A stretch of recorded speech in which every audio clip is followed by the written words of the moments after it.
In this video, we'll go over how to play back and backup footage using the SuperLive Plus app. Start by logging into the app and waiting for your device to load. Once you're in, tap the playback icon located at the bottom right of the screen. Then choose a grid layout based on how many camera views you want to see at once. To select the date and time, tap the calendar icon at the bottom right.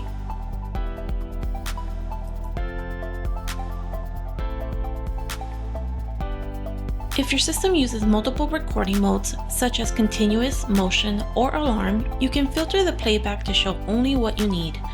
Tap the second icon on the bottom right to open the filter options.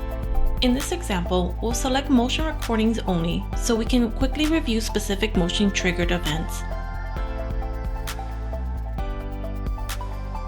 To zoom in on the timeline, simply place two thumbs on the timeline bar and spread them apart.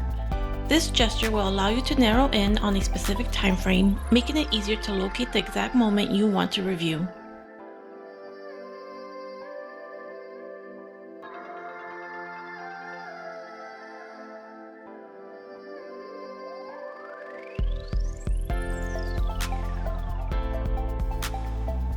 To back up footage, first make sure you are at the time frame you want to save. Tap on the camera view and you'll see a set of icons appear. Tap on the bottom icon with the scissors. This is your backup tool.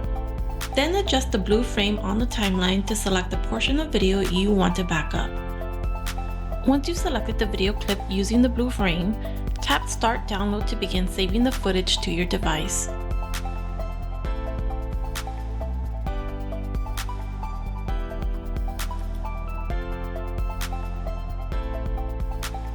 To find your saved footage, tap the menu icon in the top left corner of the app.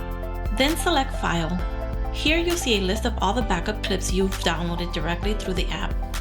If you need any further assistance, you can go ahead and contact our technical support.